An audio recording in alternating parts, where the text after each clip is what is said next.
Bayangkan aja ya, dengan tambang yang sebesar itu, masa iya gubernur kagak tahu? Masa iya Kapolda kagak tahu? Bahkan kami curiga, bukan menuduh, curiga boleh dong. Ya, jangan-jangan Kapolda Kalbar juga ikut bisnis di situ. Jangan-jangan Gubernur Kalbar juga dapat jatah di situ. Jangan-jangan Bahlil juga ngambil jatah di situ. Saya meminta kepada Presiden Prabowo Subianto agar segera memanggil Bahlil.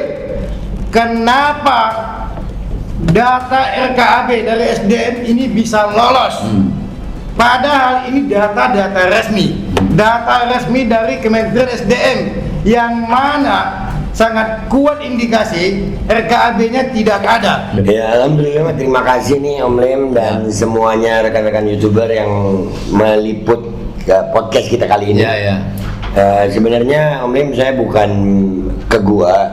Enggak, saya cuman memang kebetulan orang tua saya sudah di masa tuanya, jadi saya mendekat kepada beliau. Masya Allah. Untuk berbakti kepada beliau, mudah-mudahan beliau umur panjang tiada afiat.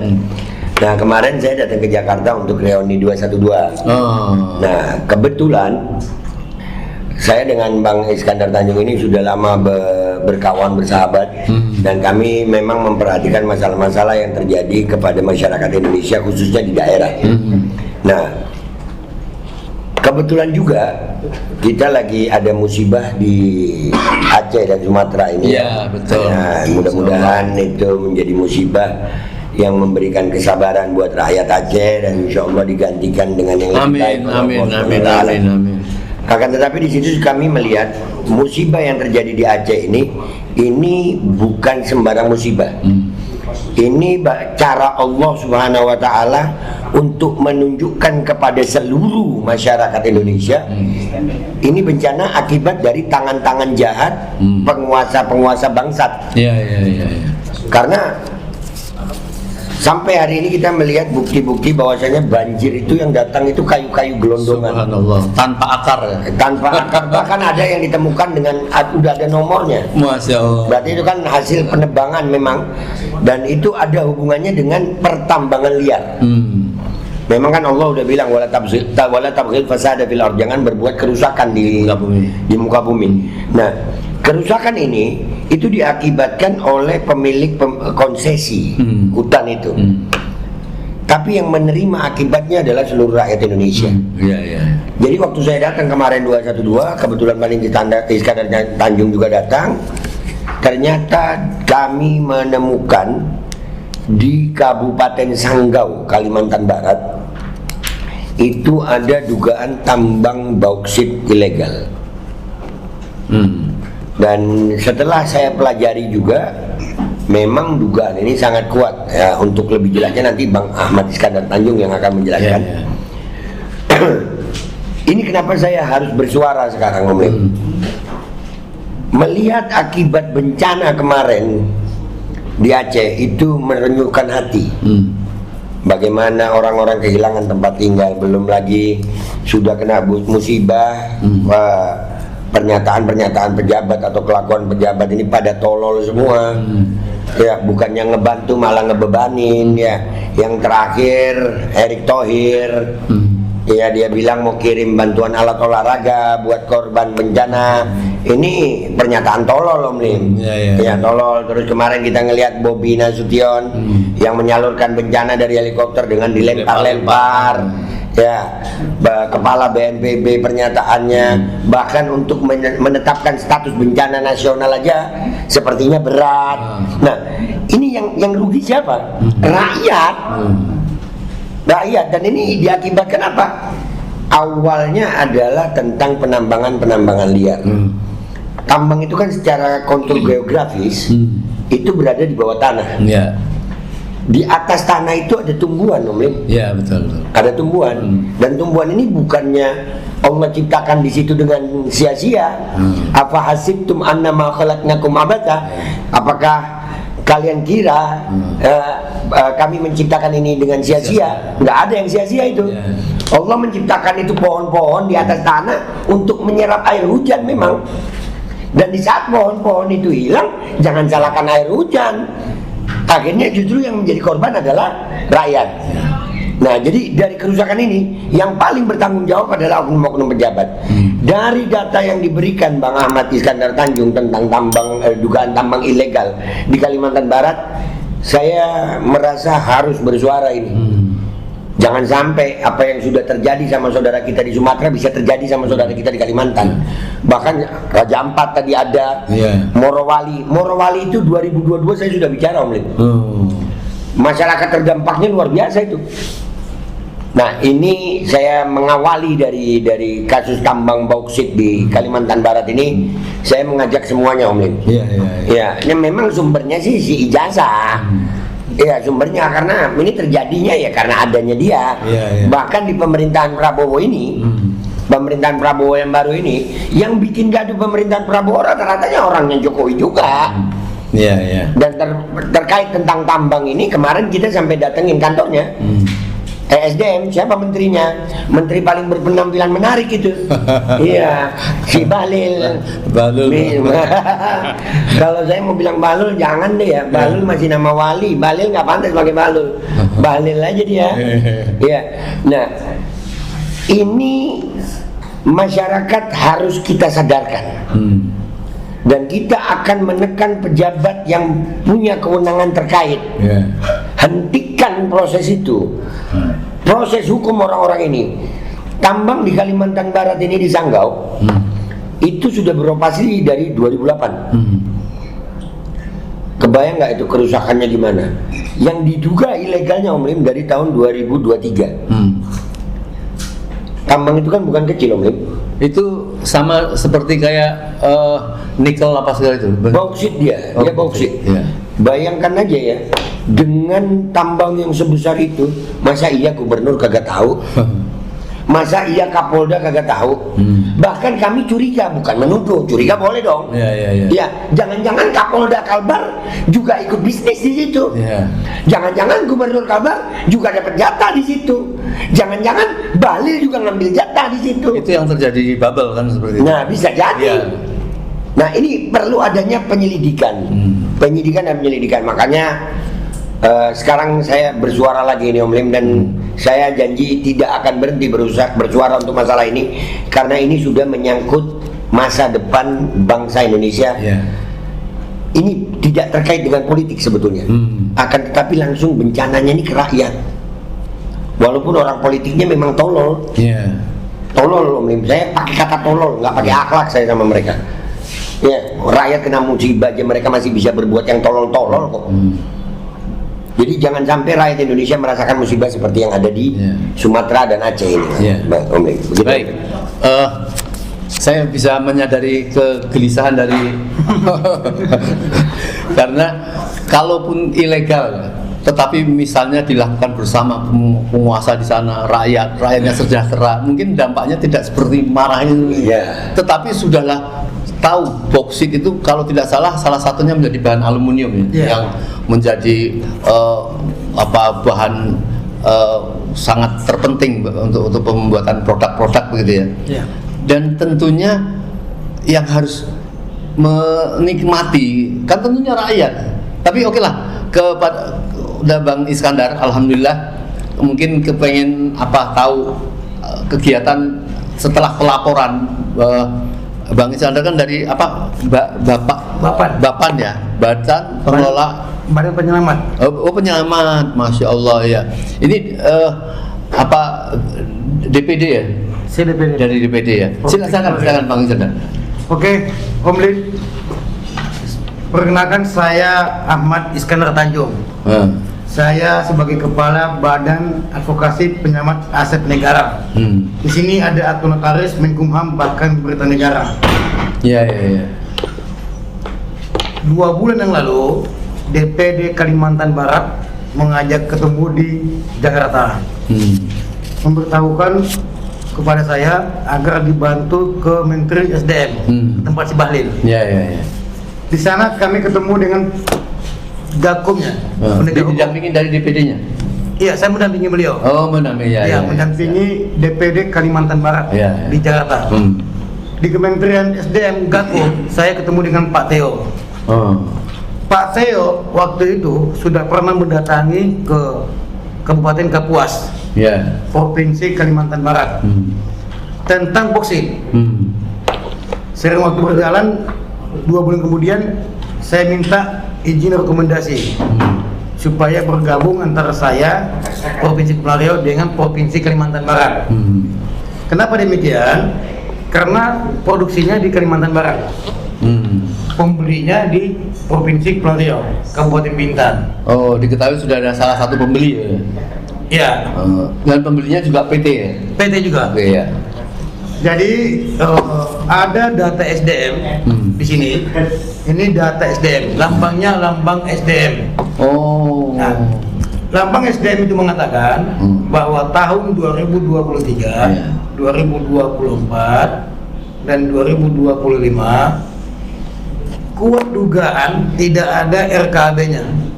Kalau tidak salah kepanjangannya rancangan kerja anggaran belanja. Anggaran. Ya. Itu kalau di bidang tambang itu STNK. Kalau RKAB-nya tidak ada, sudah jelas dana pasca tambang dan dana jaminan reklamasi itu tidak ada. Apalagi dana CD, dana untuk masyarakat, jelas tidak ada. Jadi ada 3 hal, Om Lid.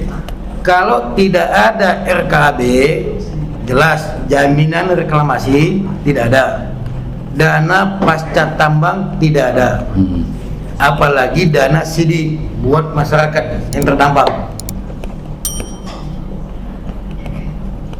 PT-nya adalah PT MKU dan BKN. Ini sebagai buyersnya? Ini sebagai pengelola boksit di Kabupaten Sanggau, Provinsi Kalimantan Barat. PT apa ulangi? KBM sama MKU. KBM dan MKU. Ya, nah, pemiliknya adalah Bapak Santoni. Sesuai dengan data ini. Ya. Kemudian setelah beroperasi, ini boksitnya dijual ke Bintan, ke PT Bay. Nah, di PT Bay itu Bintan. Ya.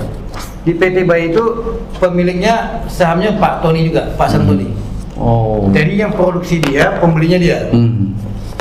Yang bikin saya bingung, kenapa Sah Bandar KSOP memberikan izin olah gerak kepada tongkang tersebut? Karena RKAB-nya nggak ada, Om Lid. Kalau RKAB tidak ada, Sah Bandar tidak bisa memberikan izin. Itu yang pertama. Yang kedua, SDM pemerintah Provinsi Kalimantan Barat. Ini kemana kok diam? Apalagi penegak hukumnya, Polda Kalimantan Barat. Ini kemana? 3 instansi ini kok tutup mata gitu loh, Om Lid. Penegak hukum Polda Kalbar, Sah Bandar Kalimantan Barat, dan SDM Kalimantan Barat. Waktu saya investigasi di Kabupaten Sanggau, ini luasnya bukan main, sangat luas. Kelihatan ada alat-alat besar beroperasi sana begitu? Lengkap semua. Kapal tongkangnya ada, tugboatnya ada, alat-alat beratnya ada, semuanya lengkap. Apakah mungkin dengan seluas mata memandang itu pemerintah tidak tahu, penegak hukum tidak tahu, apalagi Sah Bandar? Jadi keresahan masyarakat sudah cukup lama dong? Ya. Jadi kalau saya hitung dengan tim saya DPD Kalimantan Barat, ini dugaan kerugian negara ratusan miliar bahkan triliunan karena ini tambang.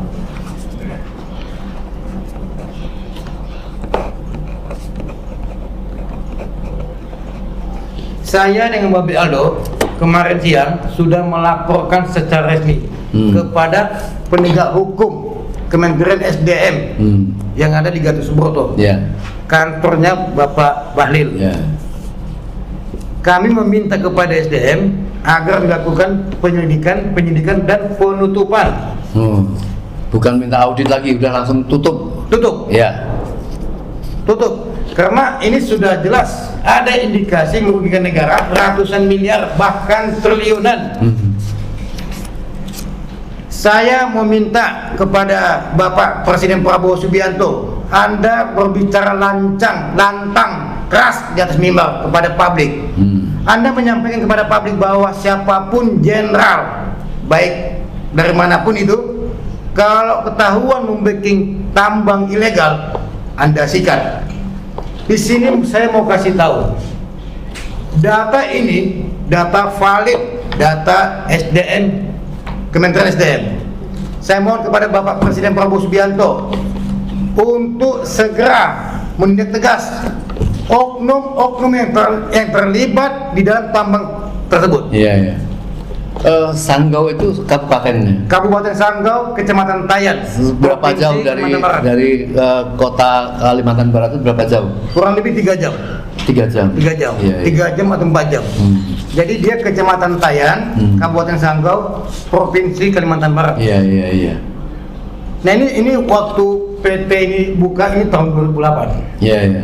Hingga tahun 2025 sekarang ini. Cuma data saya RKB-nya tidak ada, ini tahun 2022 hingga tahun 2025. Iya. Jadi kalau tidak ada RKB, ini ngapain dibuka? Iya. Kalau nanti tambangnya sudah habis, PT-nya sudah habis mengelola, mana dana pasca tambangnya, dana rebusasi, penghijauan kembali? Iya. Habis kekayaan alam. Makanya ada jaminan reklamasi, ada namanya dana pasca tambang. Apabila nanti boxingnya sudah habis, inilah buat rebusasi, penghijauan. Iya. Seperti itu, Iya. Baik. Ini saya kira data awal yang disampaikan dua orang sahabat saya yang tercinta ini, ya, Bang Habedaldo dan Bang Iskandar. Dan tadi Bang Iskandar sudah langsung berteriak, Bapak Presiden, ya, ingin menangkap pencuri-pencuri, dan sekarang dilaporkan tentang salah satu sudah dari sekian banyak dari masyarakat, ini adalah di Sanggau, sebuah kabupaten yang ternyata terkandung sebuah bahan bauksit, ya. Dan ini tentu mengapa diprotes, karena memang beliau tadi mengatakan bahwa pemiliknya itu salah satu PT dan pembelinya PT itu juga. Ini kan luar biasa. Ini bukan pencurian 3, 4, 5 gelondong kayu, ya. Ini adalah sebuah alam yang diobrak-abrik milik rakyat dan tidak adil kepada rakyat, tentu kepada negara. Tentunya setelah ada pemberitaan secara awal ini, ya, saya yakin andai kata Pak Prabowo, Bapak Presiden betul-betul mau menangkap pencuri-pencuri ini, mestinya besok sudah ada satu tinjauan di lapangan, ya. Benar Kak yang dikatakan oleh Bapak Iskandar, ya. Dan ini sangat penting sekali untuk menegakkan hukum, ya. Jadi beliau bahkan meyakinkan ini sudah tidak perlu berkepanjangan. Kalau penelitian kemudian melakukan di audit dan sebagainya itu iya, tetapi kalau sudah jelas-jelas seorang pencuri, ya, itu yang penting dia ditangkap dulu dan ditegakkan hukum dulu dan dihentikan, ya, kegiatannya, ya, sampai betul-betul memang negara menguasai, kemudian membuat suatu keadilan bahwa itu akan masuk pada kas negara misalnya. Jadi ini sangat penting sekali, ya, karena menjadi penting bagi kepala negara, kepada negara, melihat orang-orang yang terlalu miskin di Indonesia ini, yang mempunyai apapun kita ini. Sekarang bencana yang terjadi di Sumatera Barat, di Aceh, dikatakan Bang Babe Aldo tadi. Coba bayangkan, mereka masih, para pejabat mengatakan ini belum standar menjadi musibah nasional. Masya Allah, apa artinya itu? Apakah maksudnya negara tidak perlu turun tangan dulu memberikan bantuan karena ini belum bencana nasional? Beginikah, ya? Mungkin saya persilakan Bang Babe Aldo mau menambahkan, karena saya tadi baru pembukaan. Silakan Babe Aldo. Ya, saya mau nambahin, ya. Tadi itu kan ada, mestinya kalau sesuai dengan prosedur itu ada dana pasca tambang dan ada dana reklamasi. Dana reklamasi untuk penghijauan kembali kan. Ya. Andai kata ada itu pun, itu saya yakin juga masih dikorupsi lagi gitu. Iya, orang kalau udah klepto itu kan penyakit maling tapi kecil ya. Ini klepto kakap ini. Jadi yang Remi, saya mau husnudzon atau sangka baik pejabat sama pejabat Indonesia ini gimana? Dana haji aja dikorupsi, ibadah aja dikorupsi, apalagi dana tambang. Jadi emosional kita memang terkuras, Om Lim, dengan kelakuan oknum pejabat-pejabat bangsat ini. Dan saya minta maaf kepada seluruh rakyat Indonesia. Saya menggunakan bahasa yang kasar karena bagi saya, untuk para pejabat yang makan dari uang rakyat, masih merampok rakyat, masih membuat bencana kepada rakyat, tidak layak mendapatkan bahasa-bahasa yang tutur budi pekerti yang baik. Nggak ada, nggak berhak mereka. Tapi cukup tepat, Bang, karena dikatakan bahwa kalau kepada seseorang kita boleh mendulukan husnudzon. Tapi kalau pada pejabat, kepada penguasa, kita bisa mendahulukan suudzon sampai benar-benar tidak ditemukan kejahatannya. Nah ini bagaimana nggak ditemukan? Sampai-sampai karena mereka mungkin merasa terlalu punya kuasa menutupi kejahatan mereka, akhirnya alam yang membongkar kejahatan mereka. Masya Allah. Alam yang sedang membongkar kejahatan mereka. Allah turunkan itu air untuk membawa bukti-bukti tentang pembalakan liar yang ada di Sumatera. Kayu-kayu itu Allah bawa turun dengan airnya. Yang jadi korban rakyat, Om Lim. Jadi saya pengen insya Allah dari podcast ini nggak terakhir saya mau podcast, mau bersuara ini. Saya mau mengajak semua rakyat untuk sama-sama. Hei rakyat, sadar kalian lagi mereka makan gaji dari uang rakyat, alam dirampok, ya oleh oligarki jahat. Di mana pasal 33 itu? Nggak ada, nggak ada. Itu tadi kan PT-nya yang menambang PT itu, yang membeli PT ini, tapi yang punya satu. Yang punya satu orang namanya si Santoni, ya kan? Saya cari-cari nama Santoni itu, nemu saya. Iya, dia pernah diusir dari DPR. Ini waktu rapat presentasi sahamnya 100 triliun. Nah, Bapak Santoni ini pernah diusir DPR waktu rapat sama DPR, pernah. Nah ini kan oligarki yang seperti ini, apakah mereka akan memikirkan rakyat, Om? Enggak. Tapi insya Allah ini jadi awal perjuangan buat kita. Ya kita bukan disuruh angkat senjata sekarang, tapi minimal kita bisa angkat suara, menyampaikan yang hak. Mau menang mau kalah kita nggak tahu. Tapi yang pasti Allah melihat kita sedang berjuang di sisi yang ini demi rakyat Indonesia. Begitu, Om. Saudara sekalian, jadi hal-hal seperti ini tentunya jangan dituduh sebagai orang-orang yang pembenci. Ini adalah keresahan masyarakat, orang yang bertanggung jawab, kayak Babe Aldo, Bang Iskandar ini. Kalau mereka mau untuk urusan pribadi, ngapain capek-capek ke Jakarta? Ngapain memberikan suatu paparan yang bisa mereka akan tentu dipanggil untuk dimintai klarifikasi tentang ini. Tetapi namanya kemuliaan, namanya pahala, memang harus dengan pengorbanan, pengorbanan dengan harta, dengan jiwa, dengan pengetahuan yang kita miliki. Dan ini sebuah hal yang besar karena pertanggungjawaban penguasa nanti di hadapan Allah, di pasal 33 UUD 45 kata itu, untuk digunakan untuk dikelola oleh penguasa untuk kemakmuran rakyat sebanyak-banyaknya. Tidak ada lagi apa yang dilaporkan tadi, pasal-pasal itu dan apa yang terjadi di Indonesia ini. Oleh karenanya kita semua rakyat berteriak. Jadi urusan ijazah misalnya, kita semua harus berteriak. Sesuatu ijazah yang sudah digunakan untuk memenangkan dia, ternyata dipahami bahwa itu ijazah yang boleh dikatakan bermasalah atau palsu gitu. Ini sesuatu yang tidak sederhana. Oleh karenanya kami mungkin agak memperuncing Pak Iskandar tentang keresahan masyarakat dan apa mestinya yang harus dituntutkan atau dilakukan oleh ketidaktaanggungjawab para penguasa di lokal sana, Bang Iskandar. Om Lim, saya tinggal di Provinsi Kepulauan Riau. Saya tidak ada hubungannya dengan Kalimantan Barat, apalagi khususnya Kabupaten Sanggau.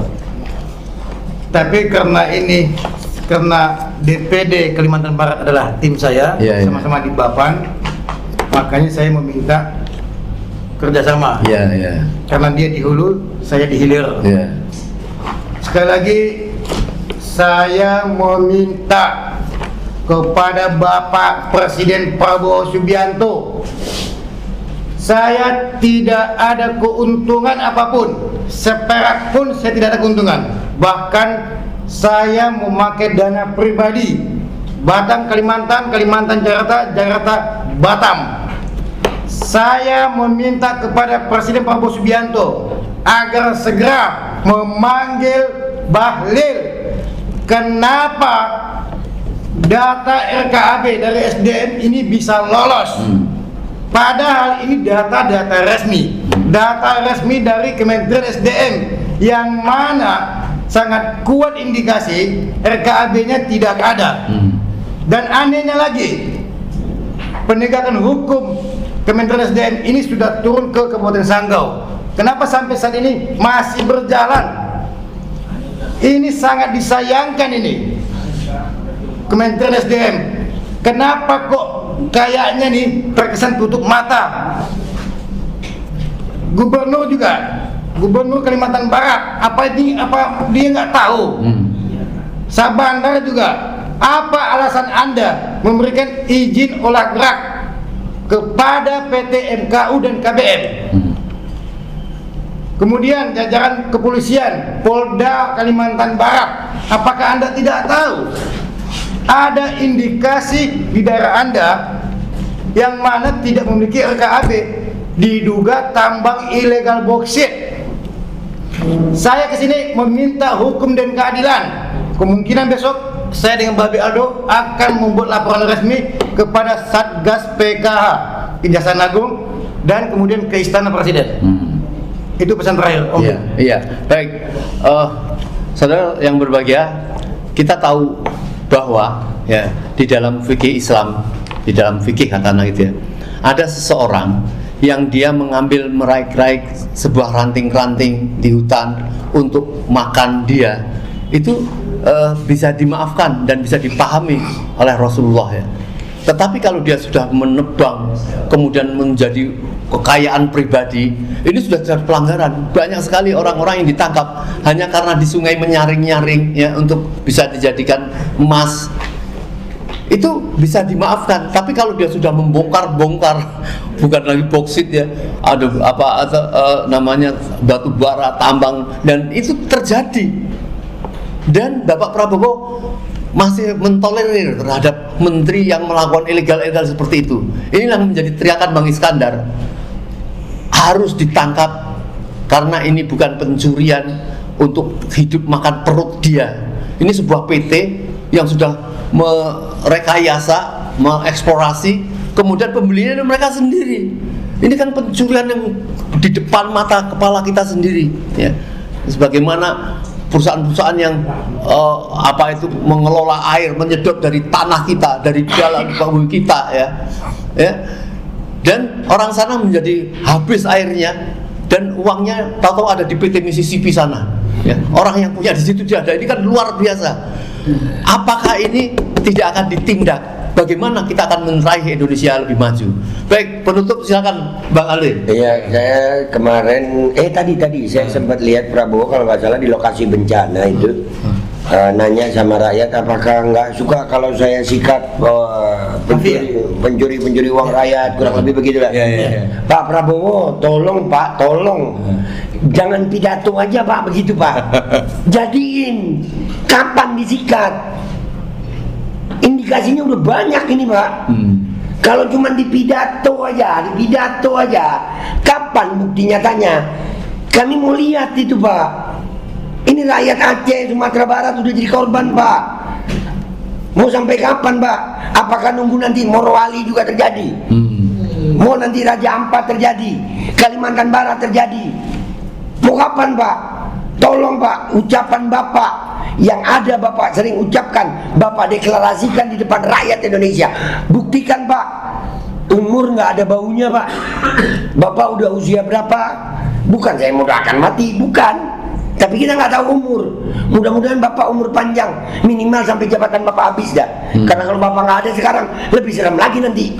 Wakilnya yang naik, wah lebih serem. Jadi saya minta nih, mumpung masih Allah kasih kesempatan, ada nyawa di dalam tubuh Pak Prabowo, buktikan semua ucapan Bapak untuk sikat para maling rakyat. Jangan ditunda Pak, jangan ditunda. Umur nggak ada baunya Pak.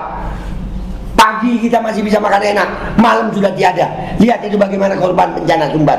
Apakah hanya mereka yang bisa kena musibah? Tidak, kita semuanya bisa kena musibah. Bahkan kematian tidak menunggu bencana Pak. Kepleset di kamar mandi juga mati Pak. Itu aja. Buktikan Pak Prabowo sebelum ajal menanti. Terima kasih. Ya, Bapak Presiden yang terhormat, ya apa yang disampaikan Babe Aldo, Bang Iskandar, nampak ada kepercayaan dan harapan kepada Bapak Presiden. Mengapa berteriak Pak Presiden, Pak Presiden? Tetapi masyarakat yang saya tidak ngerti, mereka nampaknya melihat bahwa Pak Prabowo itu tidak berani sama Jokowi. Ini yang jadi masalah. Yang bermasalahnya adalah menteri-menteri warisan dia, dan nampaknya memang harus menjaga dia. Jadi ini yang diharapkan, keberanian Bapak tanpa pandang bulu ya. Tadi sudah menyebut-nyebut Bahlil dan sebagainya. Ini sudah disebutkan dari masyarakat pelosok sana ya. Bukan saja kejahatan terhadap aktivitas dan kebijakannya, kalau itu sebuah kebijakan ya, sempat saja menjadi memalsukan juga ijazah ya. Seolah lulusan doktor dari UI begitu dia langsung besoknya ditindak sama UI. Nah, inilah untuk menjaga kemuliaan negeri kita dibutuhkan keberanian, kejujuran, dan bukan omon-omon kata Bang Ali kepada Bapak Presiden. Mumpung masyarakat ini sekarang ini masih punya harapan dan berharap kepada Bapak ya. Semoga rakyat kita tergembirakan ya. Jangan sampai kita mempunyai semua apa yang tidak dimiliki oleh negeri-negeri lain. Kita ini seperti ngemis-ngemis, seperti ayam yang dia lapar di atas lumbung padi. Ini kan berbahaya sekali. Dengan ungkapan pada malam hari ini, semoga menjadi harapan-harapan kebaikan kita ke depan, dan kita bisa mendampingi kalau mau. Mereka berdua ini akan tetap melaporkan kemana besok, ke Satgas PKH.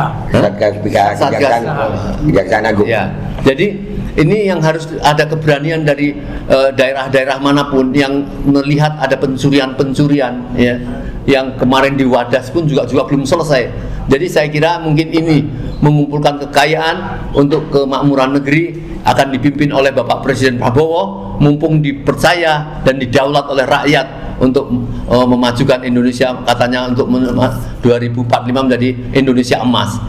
Sekian, mungkin terima kasih kepada Bapak Iskandar dan Bang Abilado. Assalamualaikum warahmatullahi wabarakatuh. Waalaikumsalam warahmatullahi wabarakatuh. Semangat rakyat Indonesia. Itu Bapak Aldo.